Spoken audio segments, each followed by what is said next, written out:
Shalom,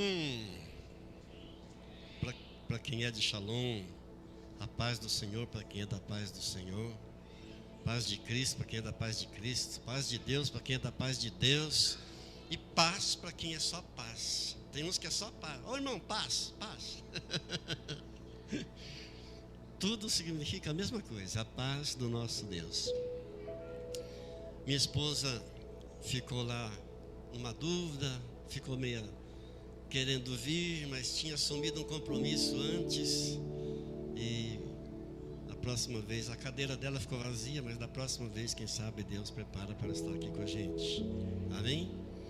Uma alegria muito grande estar aqui, uma honra muito grande, mas também uma responsabilidade muito grande, porque eu sei que essa é uma igreja bíblica, essa é uma igreja cristocêntrica, e vocês são dirigidos por um mestre da palavra, que é o pastor Glauber. Eu amo o pastor Glauber, pastora Keren, amo toda a família, pastor Carlinhos. Fiz questão de visitar o pastor Carlinhos um dia, muitos anos atrás, numa cirurgia lá na Beneficência Portuguesa, e ali na beira do leito ali, o pastor Carlinhos deu um testemunho para mim do grande milagre que Deus realizou na vida dele. A vida do pastor Carlinhos verdadeiramente é um milagre. Amém. Glória a Deus. Obrigado pela aguinha aqui. Essa aguinha de cajuru eu conheço. Eu tomei dela a primeira vez em 99. Nunca mais deixei de voltar para o cajuru. Alguns irmãos eu já conheço, outros estou conhecendo hoje. Irmã Terezinha da nossa época, irmão Bidu, irmão Gino, irmã Estela, muitos irmãos que a gente já teve o prazer de estar congregando juntos. Quero dizer para você que você hoje tomou a melhor decisão da tua vida quando você acordou de manhã e disse: à noite eu vou estar na casa do Senhor para louvar o Senhor. Você fez a melhor escolha da tua vida. Você está no melhor lugar do mundo. Eu fico imaginando, queridos, quantas pessoas gostariam de estar aqui e não podem. Quantos gostariam de estar aqui e não podem? Um dia eu estava meio assim, triste, aborrecido da vida. Que tem dia que a gente está meio triste, tem ou não tem? Tem dia que a gente vê umas problemaiadas na vida da gente, a gente fica meio para baixo. Eu estava assim. Aí um amigo meu chegou para mim e disse: seu, eu estou com uma amiga, uma pessoa muito querida minha, internada lá no São Francisco. Você não vai fazer uma oração para ela? Eu falei: claro, irmão, vou lá. Irmãos, quando eu entrei naquela UTI e vi aquele tanto de gente gemendo,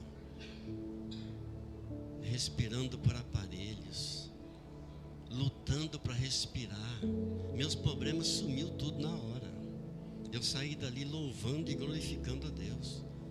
Quanta gente gostaria de estar aqui, sentadinho aí igual você está, louvando esses hinos maravilhosos, ouvindo a palavra de Deus, e não podem. Glória a Deus. Deixa eu fazer uma pergunta. Você está prestando atenção nos sinais da volta de Jesus? Você tem ficado atento aos sinais da volta de Jesus? Isso tem me chamado tanta atenção ultimamente, queridos. Você sabia que esse terremoto da Venezuela, a mídia está dizendo que morreu 4 mil, não sei quantas pessoas, é um número muito maior. Morreram milhares e milhares e milhares de pessoas. Ontem o Trump anunciou que quer destruir o Irã. Ele falou assim: eu estou com 1000 mísseis preparados. A menor ameaça do Irã, eu vou destruir o Irã. Anteontem um pai matou um menino de 3 anos lá em Porto Alegre, porque o menino não cumprimentou o pai. E esse pai diz que é missionário, diz que é um missionário evangélico. Eu não sei qual que é o Jesus dele. O meu Jesus é o da vida. Meu Jesus é o da vida, não é o da morte. Essa guerra da Rússia à Ucrânia já passou de 4 anos. Começou em fevereiro de 22. Já vai para 5 anos, ninguém para essa guerra.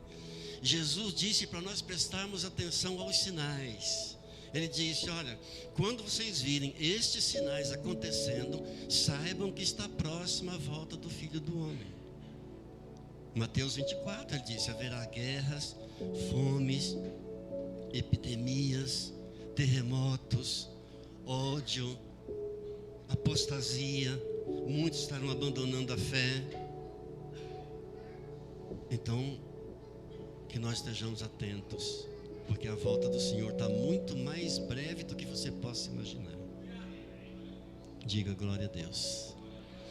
Eu quero compartilhar uma palavra com você, de 3 versículos apenas, 3 ou 4, na segunda carta de Pedro. Se você puder abrir comigo, por gentileza.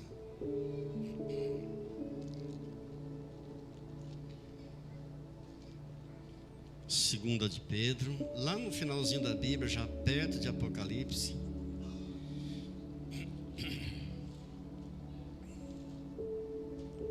No capítulo 3.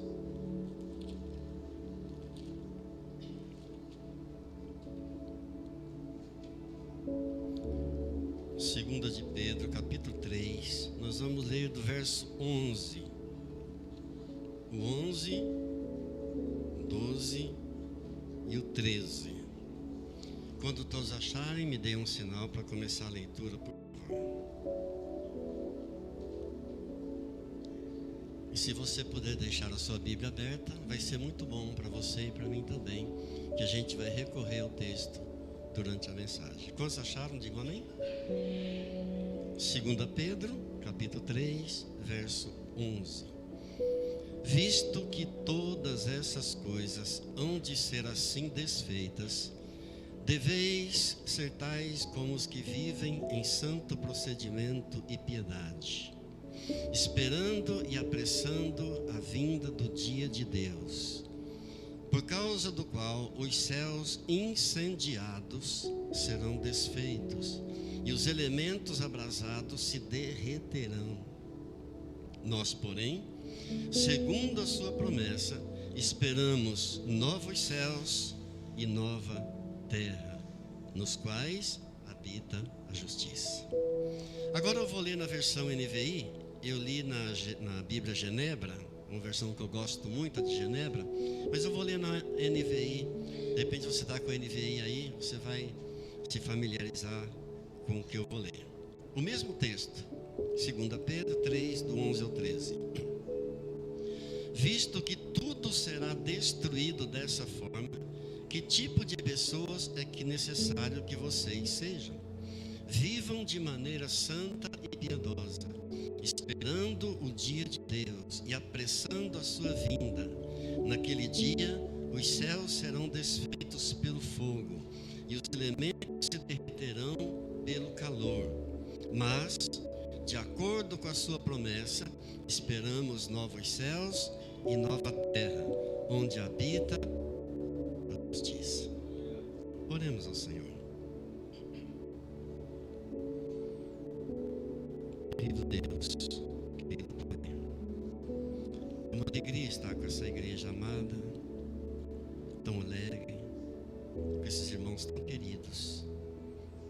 Uma alegria rever irmãos que eu não revia há tempos, irmãos que caminharam comigo e que marcaram a minha vida e o meu ministério. Mas também uma responsabilidade, Senhor, que eu sinto em pregar a Tua palavra. Como a minha irmã que esteve aqui para falar do dízimo e disse que o coração dela fica acelerado, o meu também está acelerado, Senhor. É por causa da Tua palavra, Deus. Essa palavra que o Senhor mesmo ungiu, o Senhor inspirou. Eu peço, Pai, no nome de Jesus, o Senhor venha aplicar a Tua palavra em nossa alma nessa noite, em nosso coração. E daremos aqui sempre a honra, a glória, o poder e o louvor, em nome de Jesus. Amém. Amém. Deus é bom.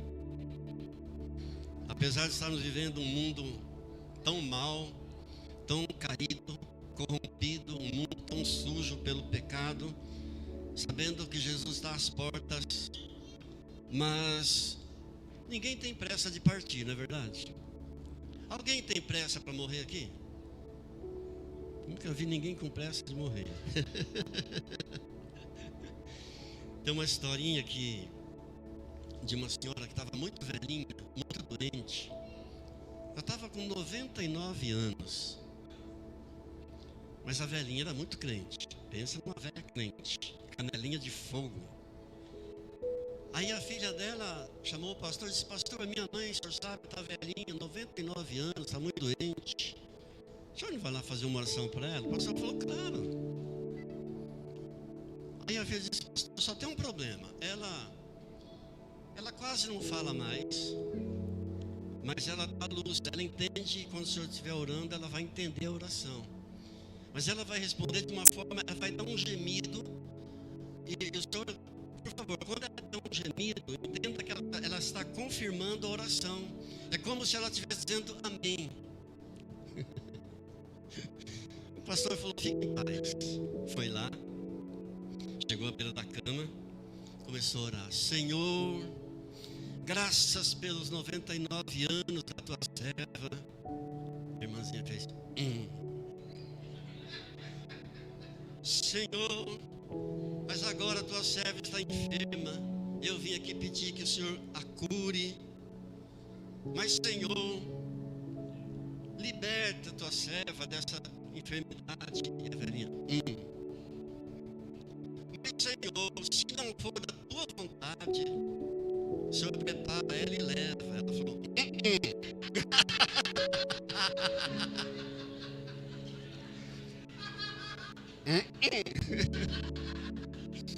prepara e leva. Isso, volta.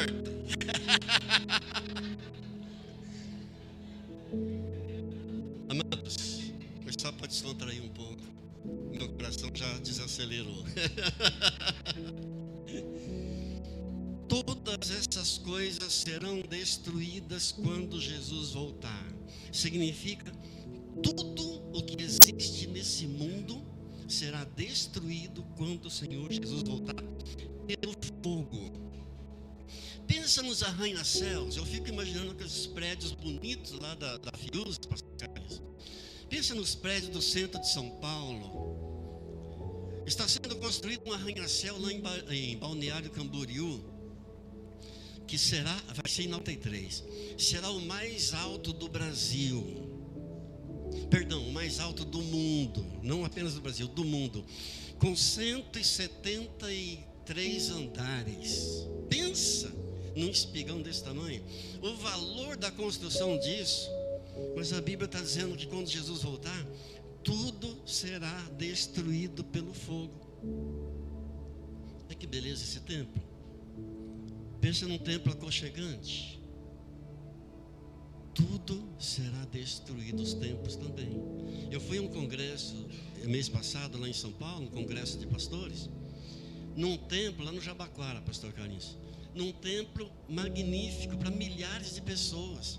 Eu fiquei olhando aquela estrutura, falei: meu Deus, que templo lindo, que coisa linda. Tudo vai ser destruído pelo fogo quando Jesus voltar. O templo de Salomão, construído em São Paulo, no Brás, foram trazidas pedras de Israel para construir aquele templo. Imagina o que foi gasto na construção daquele templo. Tudo vai ser destruído pelo fogo quando Jesus voltar. Não ficará nada neste mundo. Tudo será destruído. Jesus não veio para buscar, não virá para buscar templos. Jesus não virá para buscar prédios. Jesus virá para buscar você. Ele virá para buscar você.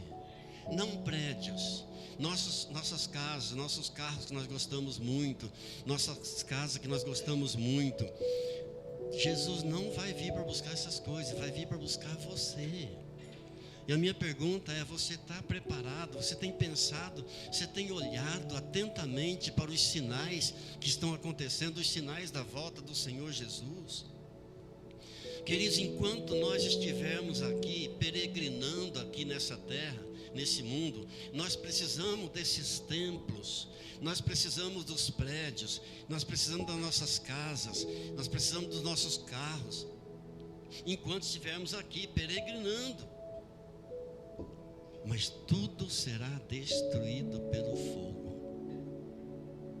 Diz o verso 11: visto que todas essas coisas hão de ser assim desfeitas, assim como é que serão desfeitas todas as coisas? De que forma?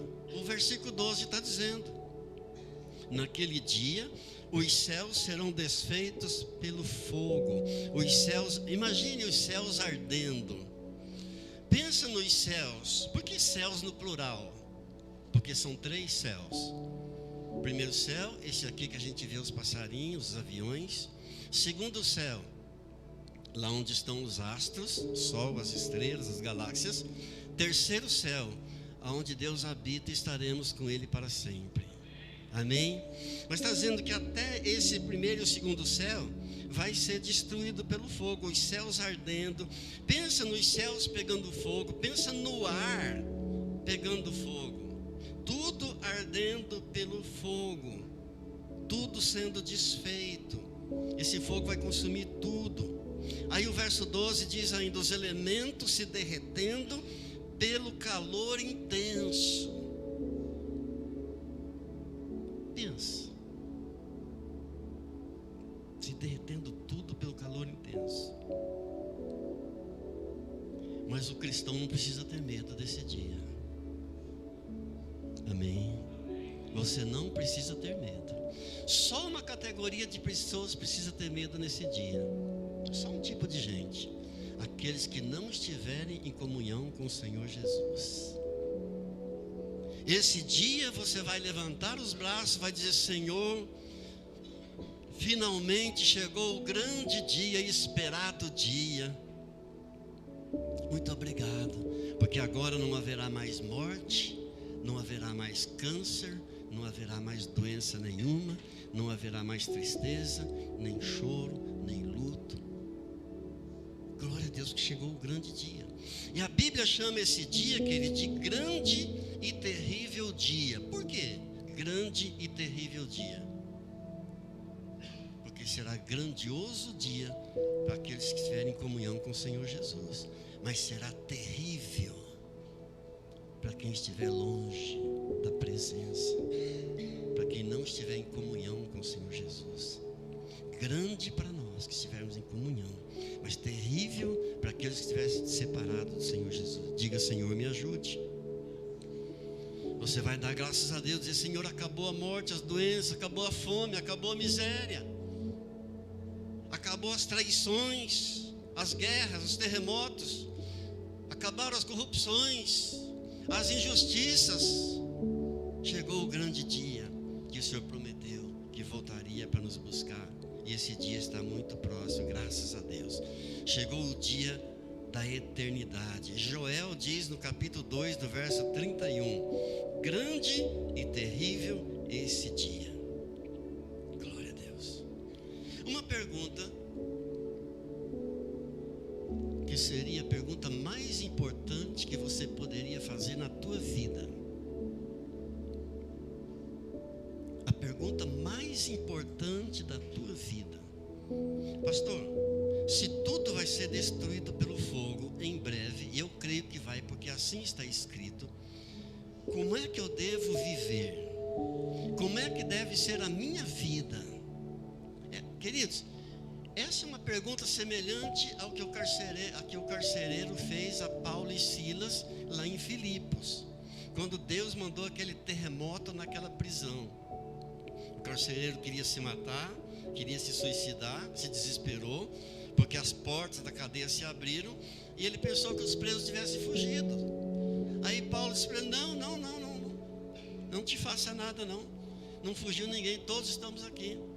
Ele então se prostrou, tremendo, e perguntou: irmãos, o que devo fazer para ser salvo? Essa é a pergunta mais importante que o ser humano pode fazer na vida dele. Então nós estamos fazendo também nessa noite: o que é preciso fazer para viver esses dias que faltam aqui da minha peregrinação? Que tipo de vida você tem que levar enquanto estamos aqui? Que tipo de vida eu tenho que levar enquanto estou vivendo por aqui? Nós precisamos ter nossa casa aqui? Claro que sim. Precisamos cuidar bem da nossa casa? Claro que a gente precisa cuidar bem delas, das nossas casas. Precisamos ter nossos carros? Podemos e precisamos. Claro. Precisamos educar bem nossos filhos, levar nossos filhos numa boa escola? Claro que sim. Precisamos ter um bom emprego, nossos filhos precisam ter um bom emprego? Claro que sim. Precisamos ter uma reserva financeira na poupança, um dinheirinho guardado, para quando uma emergência, uma necessidade, assim, uma eventualidade, a gente ter uma reservinha? Claro que a gente precisa. O que não pode é quando Jesus voltar, nós estarmos tão apegados nessas coisas que Ele não consiga levar a gente. O que não pode acontecer quando Ele voltar, eu estar apegado nessas coisas. Porque a Bíblia diz no Evangelho de Marcos, Marcos 8,36, o que aproveita o homem ganhar o mundo inteiro e perder a sua alma? Não tem problema nenhum você ter dinheiro, você ser rico, você ter muitas coisas, ter muitos bens. Não tem nenhum problema. Você pode ter o quanto dinheiro você puder ter. Tem gente que pensa que o dinheiro é ruim, pensa que o dinheiro é uma coisa ruim. O dinheiro não é mau. Está escrito em 1 Timóteo capítulo 6, verso 10. O amor ao dinheiro é a raiz de todos os males. É o amor ao dinheiro, é o apego ao dinheiro, é a raiz de todos os males. Mas você pode ter o quanto dinheiro você puder. Você pode ser o quanto de riqueza você consiga, você pode ter. E é muito difícil manter esse equilíbrio, queridos. É muito difícil você ter seus bens, você está trabalhando, ganhando dinheiro, e você manter esse equilíbrio entre não ser apegado, não amar o dinheiro mais do que a Deus, mais do que as coisas de Deus. Diga misericórdia. Estamos no mundo, mas nós não somos do mundo. Você está aqui nesse mundo, mas você não é daqui. Você tem uma carteirinha de cidadão brasileiro, mas a tua pátria não é aqui. A tua pátria é o céu. Estamos peregrinando nessa terra. Aqui não é o nosso lar. Isso aqui é, queridos, tudo que é efêmero, a Bíblia compara a nossa vida com tudo que é passageiro. A Bíblia diz que nossa vida é um sopro. Já é. Fala que é uma neblina. A neblina sai de manhã, daí a pouco já era. Tudo que é efêmero, tudo que é passageiro, é comparado com a nossa vida pela palavra de Deus. Estamos aqui, mas não somos daqui. Um dia saímos da casa do Pai. Estamos peregrinando aqui. Nunca deveríamos estar aqui, sabia? Um dia saímos da casa do Pai. Pastor, como assim? Porque nossos primeiros pais pecaram. Adão e Eva eram os representantes da raça humana, nossos primeiros pais. E a Bíblia diz: com efeito, todos pecaram, todos pecaram, todos pecaram, e todos carecem da glória de Deus. A gente não deveria estar aqui, não. A gente não foi criado por Deus para estar aqui. Estamos aqui só peregrinando por um pouquinho. Nossa vida vai rapidinho. Glória a Deus, pelo Pai que nos amou tanto. Quando nós saímos da casa do Pai, e o Pai olhou para a humanidade e viu a humanidade perdida, indo para o inferno. E o Pai amou tanto, e se tornou o centro da Bíblia, o coração da Bíblia, João 3,16. Quando diz o Pai, de tal maneira o Pai amou o mundo, e o mundo ali sou eu e você, que deu, que doou, que entregou, que enviou seu único filho, seu filho primogênito, para que todo que nele crê não pereça, mas tenha a vida eterna. De tal maneira Deus amou você, que enviou o seu único filho, para que você não se perca mais, para que você não pereça mais a morte eterna, mas que você tenha a vida eterna. Mas voltando àquela pergunta, a pergunta mais importante que o ser humano pode fazer nessa vida: de que maneira eu tenho que viver? Uma vez que tudo vai ser destruído pelo fogo, não vai ficar nada aqui não. Nada. Eu creio no que está escrito. Você crê na palavra? Amém? Eu creio. Eu creio. Então não vai ficar nada. Então que tipo de vida eu tenho que ter? Que tipo de vida você precisa ter? O próprio texto responde para nós. Se você observar o verso 11, vai dizer assim, no final do verso 11: vivam de maneira santa e piedosa. Você pode repetir isso comigo, por favor? Vivam de maneira santa e piedosa. Aqui está a resposta. De que maneira eu tenho que viver, você tem que viver. E essa palavra santo às vezes assusta. Assusta muita gente. Pastor, santo eu? Imagina, santo? Nunca, eu estou muito aquém disso.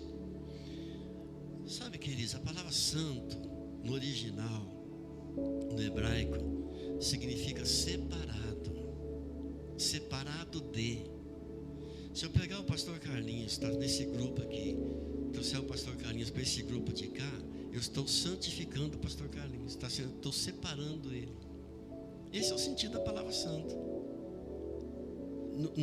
Na palavra de Deus, assusta a gente, às vezes, por quê? Porque nós associamos a santidade a não pecar. A gente associa ser santo a não cometer nenhum pecado, mas não é isso. Uma vida santa não é nunca pecar. Uma vida santa é cada vez que pecar, se arrepender e se voltar para Jesus. Ninguém vai conseguir viver aqui sem pecado. Eclesiastes capítulo 7 verso 20: não há um justo que faça o bem e que nunca peque. Não há um que nunca peque. Não existe infalibilidade de ninguém. Ninguém é infalível. Todos nós pecamos. Mas uma vida santa é aquele que peca e se arrepende, confessa e deixa o seu pecado.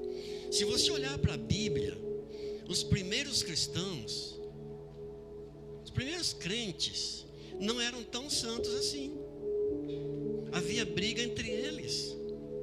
Você sabe, você conhece a palavra de Deus. Eu estou falando a uma igreja que é uma igreja bíblica, que conhece. Os apóstolos brigavam entre si. Havia ciúme entre eles. Havia inveja entre eles.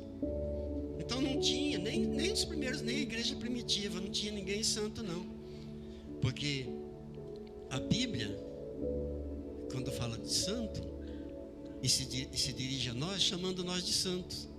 Sabia que você é chamado por Deus na palavra de santo? Eu também sou chamado por Deus de santo. Santo no conceito bíblico não é aquele que nunca peca, mas é aquele que é separado. Um dia Deus me separou, um dia Deus separou você. Você está aqui porque você é alguém separado dele. Eu não tenho dúvida disso. Se você não fosse separado dele, você estaria aqui. Você não estaria aqui. Ele te separou um dia.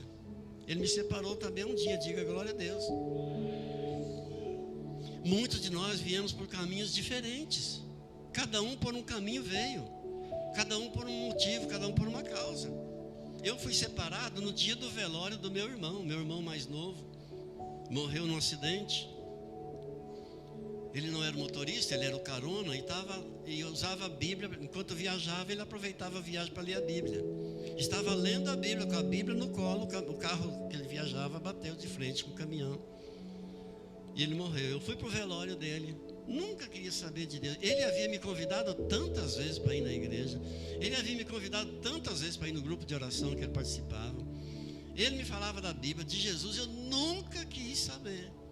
Mas lá no velório dele, chegou um grupo com os instrumentos. Eu falei, será que esse povo vai cantar no velório? Será que esse povo vai tocar alguma música aqui? Tá de brincadeira. Começaram a tocar uma música, um louvor e uma oração, e outra música, um louvor, outra música, outro louvor, outro louvor. No último louvor, quando o caixão já estava saindo para ser colocado no carro funerário, eles cantaram um hino que tocou meu coração. O hino dizia assim: a certeza que existe em mim é que um dia verei a Deus. Contemplá-lo com os olhos meus é a felicidade sem fim. Aquelas palavras penetraram como uma espada na minha alma. E eu falei, chamei uma pessoa, falei: eu quero conhecer o grupo de oração que ele participava.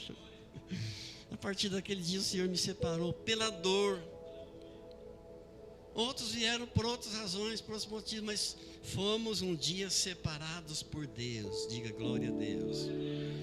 Queridos, provas bíblicas de que os primeiros crentes não eram tão santos assim.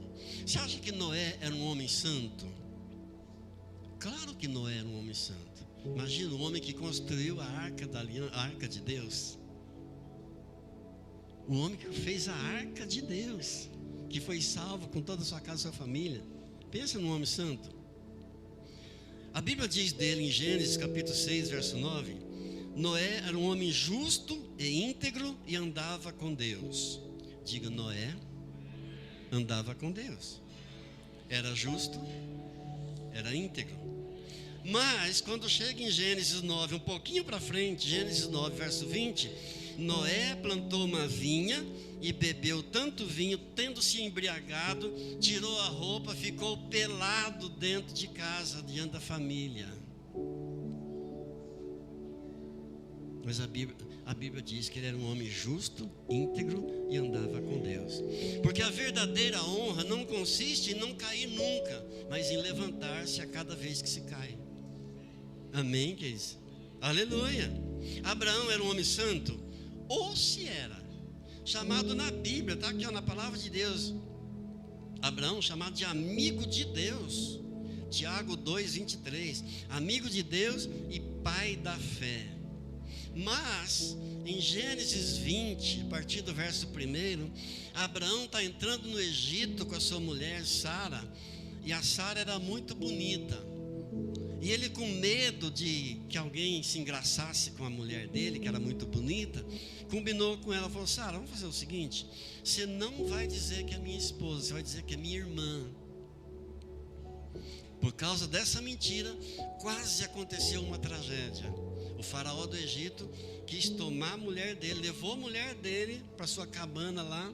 Se não houvesse uma intervenção de Deus, teria acontecido uma tragédia, por causa da mentira de Abraão, chamado na Bíblia de amigo de Deus e pai da fé. Davi era um homem santo ou não? Claro que sim, o maior adorador da Bíblia.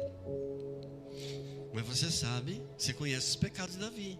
Davi caiu na lama do pecado, mergulhou na lama do pecado, do adultério, do assassinato, adulterou com Batseba, mulher de seu amigo Urias, engravidou a mulher, mandou matar o marido da mulher que estava lá na guerra.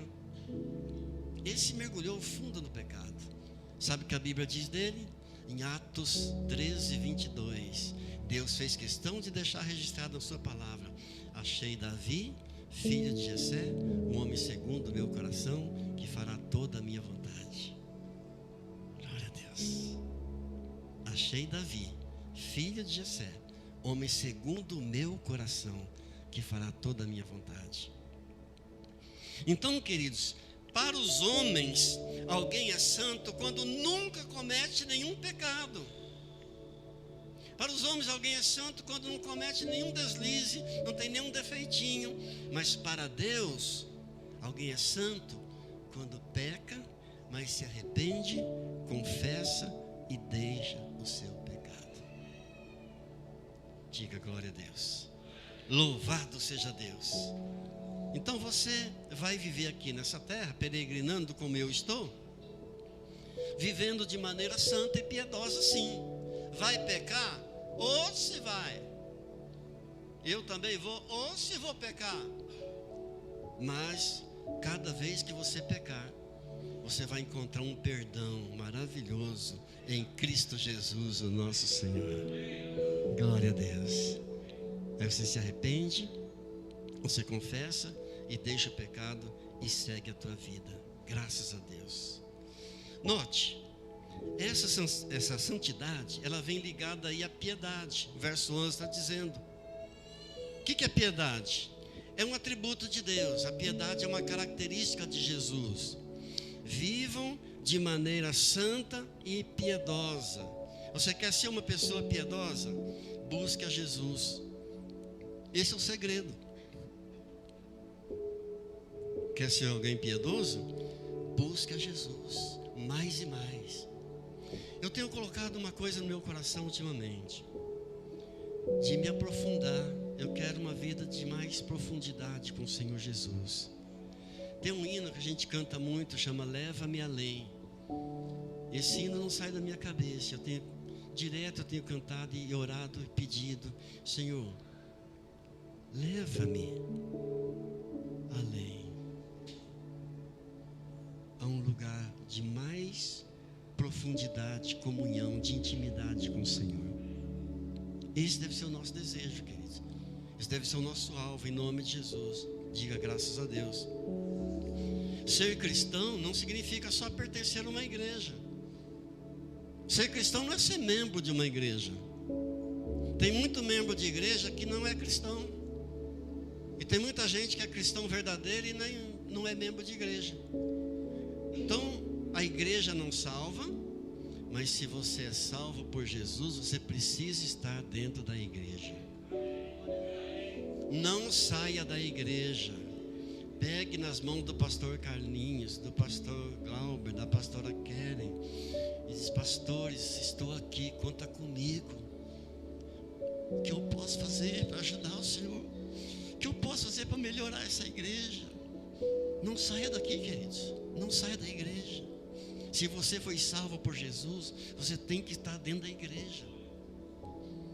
É uma incoerência alguém dizer: eu sou salvo por Jesus, eu entreguei minha vida a Jesus, eu amo Jesus, mas eu não quero saber de igreja. É a maior incoerência. E parece que é uma moda hoje em dia de não querer saber de igreja. Não, eu não vou em igreja, eu sou de Jesus, eu fico com Jesus lá em casa, eu sou salvo, mas eu não quero nada com igreja. Parece que há uma moda, há um grupo, há uma camada de gente, até tem um nome, tem um apelido, um título, sei lá o que, são chamados desigrejados. Que tristeza, que tristeza. E é um grupo que cresce, infelizmente está crescendo. Eu sou de Jesus, mas eu não quero nenhuma igreja. É muito bonito dizer: eu sou de Jesus, sou salvo por Jesus, mas eu não quero igreja. Se eu pegar o irmão Gino, falar: irmão Gino, que prato que você gosta mais? Qual você gosta mais?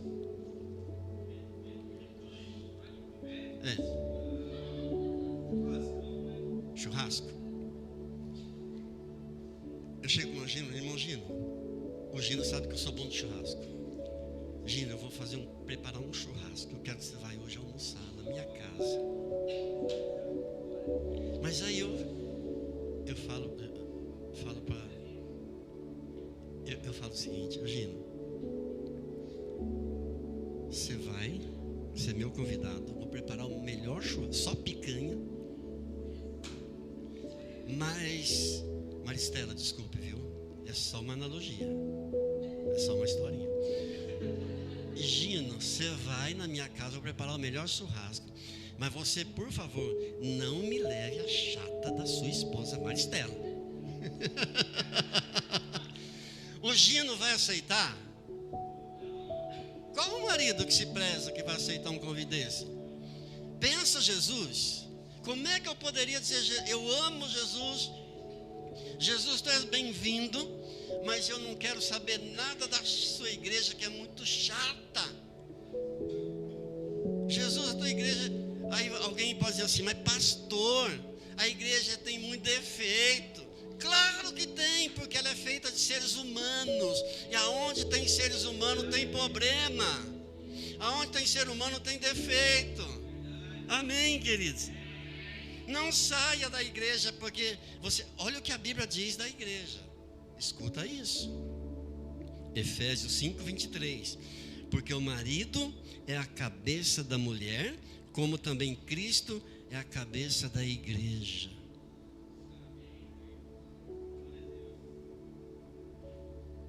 Diga: Cristo é a cabeça da igreja.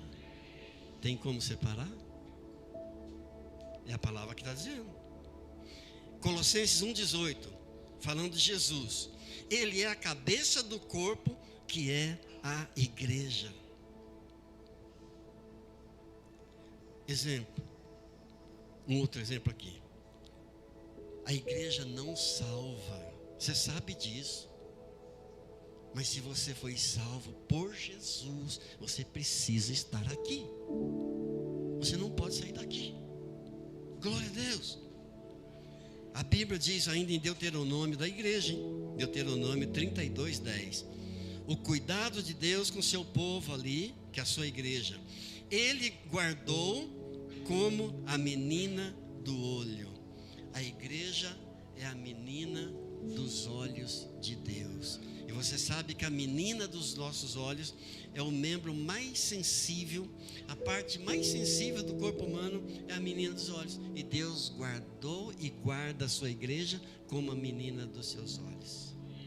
O profeta Zacarias, capítulo 2, verso 8, faz uma forte declaração, dizendo a respeito do zelo de Deus para com a igreja. Porque aquele que tocar em vós, toca na menina do seu olho. Ai daquele que toca na igreja de Jesus. Nunca fale mal de igreja nenhuma, porque é a menina dos olhos de Deus. Salmos 17, verso 8. Um clamor por proteção divina, diz assim: guarda-me, ó Deus, como a menina do olho, esconde-me à sombra das tuas asas. Resumindo, como devemos viver? De que maneira você tem que viver? Que maneira eu tenho que viver? Já que tudo vai ser destruído pelo fogo, não vai ficar nada. Vivam de maneira santa e piedosa. Amém. Viver de maneira santa e piedosa é colocar Jesus em tudo na tua vida. Você acorda com Jesus. Não sei você, mas eu adquiri o hábito algum tempo atrás de acordar, abrir os olhos e louvar Jesus. Abrir a janela e louvar o Senhor Jesus. Você acorda com Jesus, você toma café com Jesus, você sai para trabalhar, você vai dirigir com Jesus, você vai almoçar, você almoça com Jesus, à tarde você vai tomar seu banho, você entra no chuveiro com Jesus, você janta com Jesus e você dorme com Jesus. É viver uma vida santa e piedosa. Segunda, no verso 12 diz aí que devemos viver esperando o dia de Deus. Repita comigo: esperando o dia de Deus.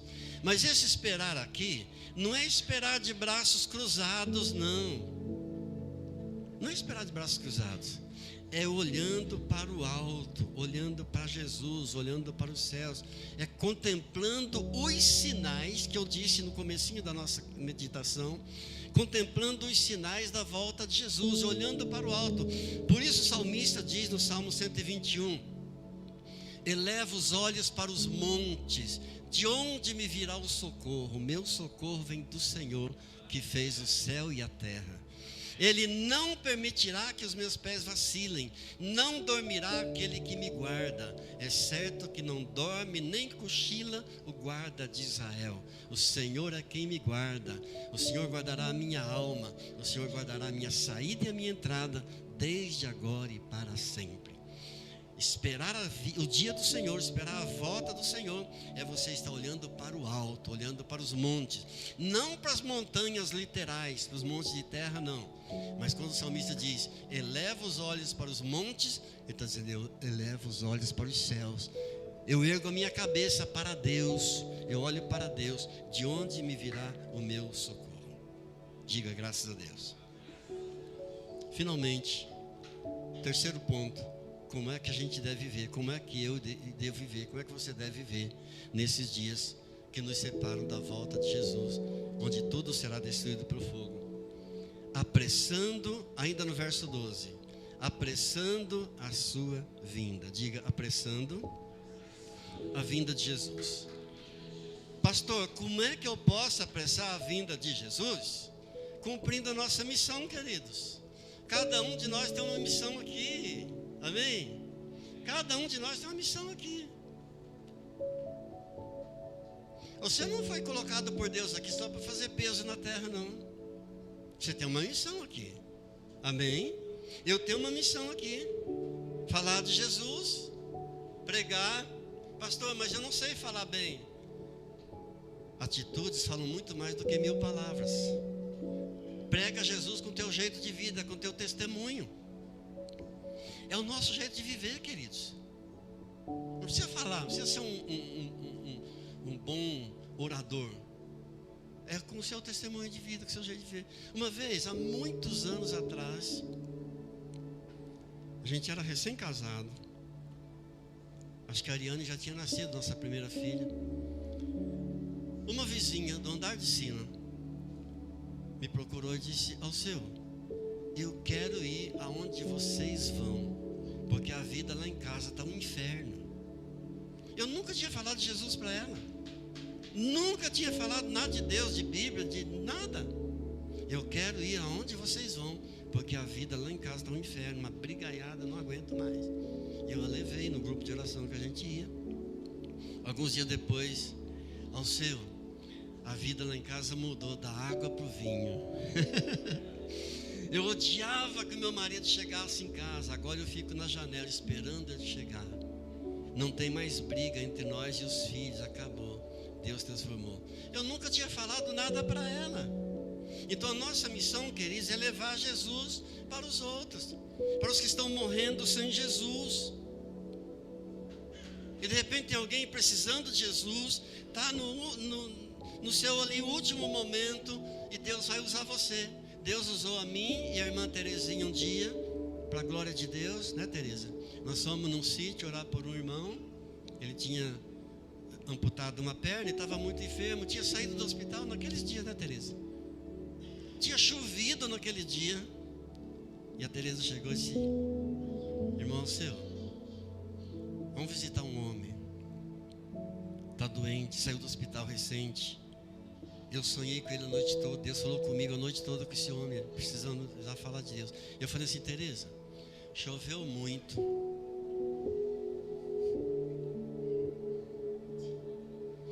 Falei: choveu muito. O carro é Uninho 1000. Se saiu do hospital, deve estar bem, nós vai outro dia. Eu falei: não, senhor, Deus está me incomodando meu coração. Vamos hoje. Eu falei: meu Deus, a mulher não desiste mesmo. Eu falei: tudo bem, mas vamos chamar mais um irmão para ajudar.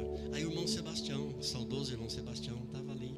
A gente convidou o irmão Sebastião. Foi eu, Tereza e o nosso saudoso irmão Sebastião. Ele foi. Ele queria voltar. Não, só Jesus na casa pode ter misericórdia de mim. E do irmão Sebastião também. Eu queria ou ele queria? Ele não queria também. Só Jesus. Chegamos lá. O irmão Sebastião foi abrindo as porteiras. O Uninho foi passando pelas poças e chegou lá no sítio, na fazenda. Fomos orar pela pessoa. Ele estava sem camisa. Chamou a esposa. Quando a irmã Teresa falou: irmão, a gente veio, o pastor Alceu, o irmão Sebastião, a gente veio fazer uma oração para você. Ele chamou a esposa e falou: me traz uma camisa. Olha para você ver. Não era crente. Não era, né, Teresa? Não era crente.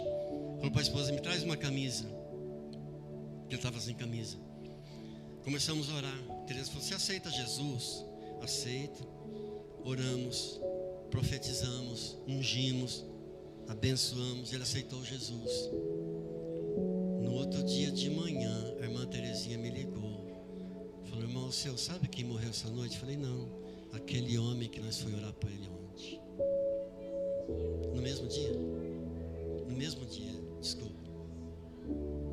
No mesmo dia. Quando a Tereza me ligou, falou: aquele homem morreu, eu caí. Meu coração se quebrantou na presença do Senhor Jesus. Você também não está aqui na terra só para fazer peso na terra. Você tem uma missão também. Como eu também tenho uma missão, queridos. Cada um de nós tem uma missão. Apressar o dia do Senhor é isso. É falar para Jesus assim: Senhor, Eis-me aqui.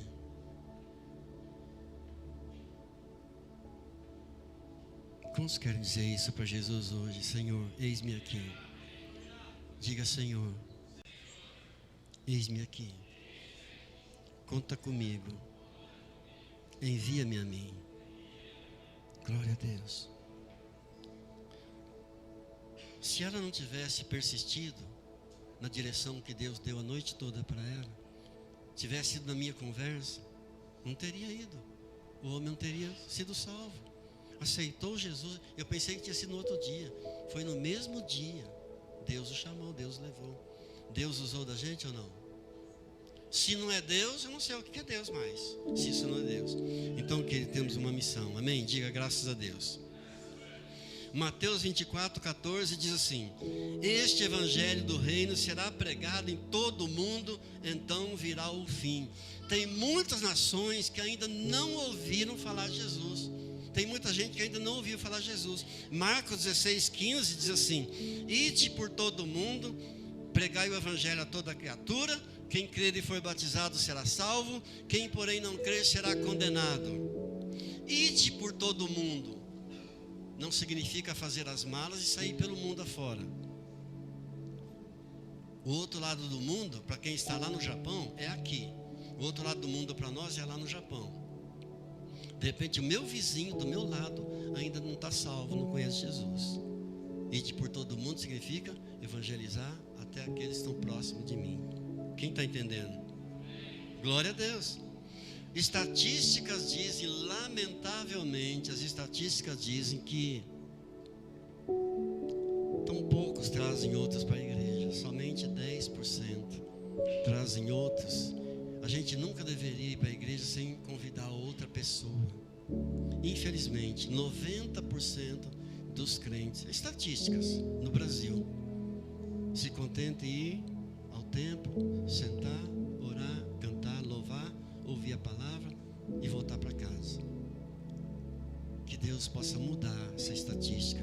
Que Deus possa usar de mim e de você para que a glória dele seja exaltada cada vez mais. Amém, queridos?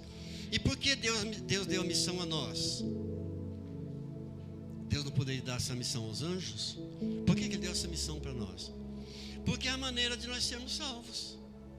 Porque é quando você vai pensando que você vai levar uma palavra para alguém, você vai sair de lá fortalecido. Verdade ou não é?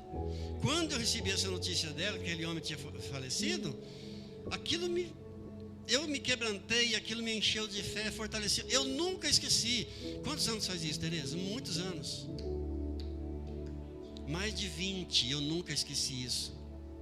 Então, queridos, quando você pensa que você vai ajudar alguém, você vai levar uma palavra, você vai ser fortalecido, você vai ser abençoado. Diga graças a Deus. Amém. É a maneira de nos prepararmos para a volta de Jesus. É estar na obra. Aquela comparação que todo pastor faz, todo mundo já conhece, a brasa no braseiro. Enquanto ela está lá no braseiro, ela está viva, está ali brilhando.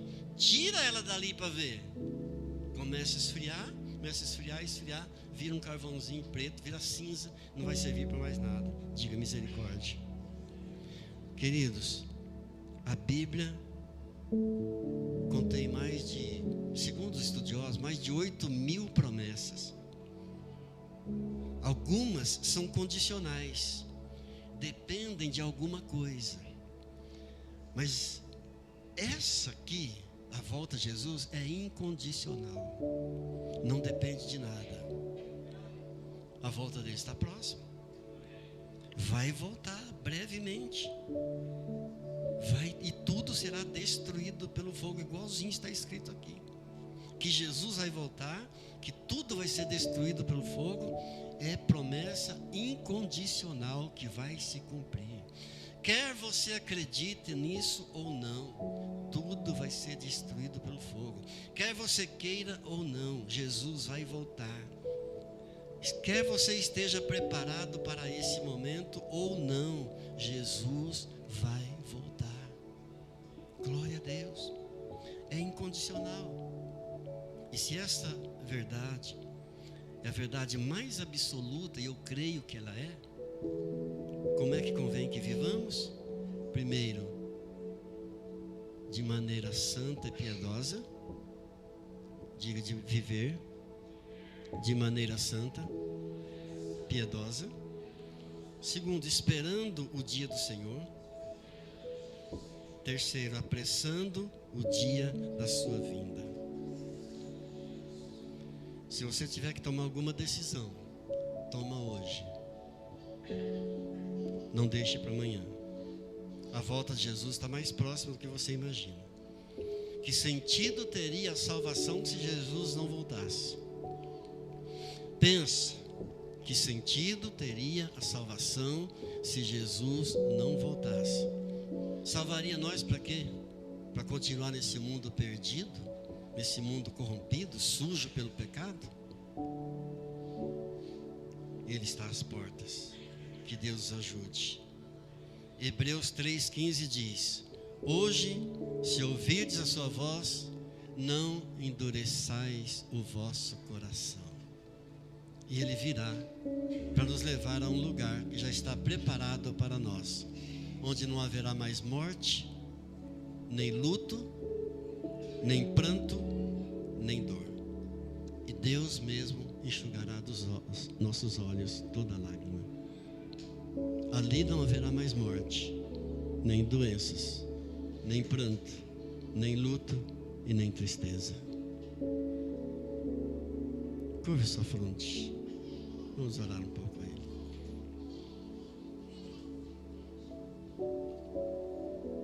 Querido Deus, querido Pai, graças por Tua palavra, que nos ensina, que nos corrige, que nos exorta, mas que também nos alimenta, nos fortalece. Graças por esses irmãos, por cada ovelha do Senhor, que o Senhor trouxe aqui nessa noite. Eu creio que o Senhor marcou esse encontro com cada um de nós aqui, e eu te agradeço por essa oportunidade. Louvado seja o teu nome. Eu vou fazer uma oração. Vou pedir que você, de olhos fechados, se você concordar com a oração, você levante uma das suas mãos, de olhos fechados mesmo. Não vou pedir que venha à frente, nem que se levante. Apenas levante uma das suas mãos se você concordar. Diga: Senhor Jesus, nesta noite eu ouvi a Tua palavra.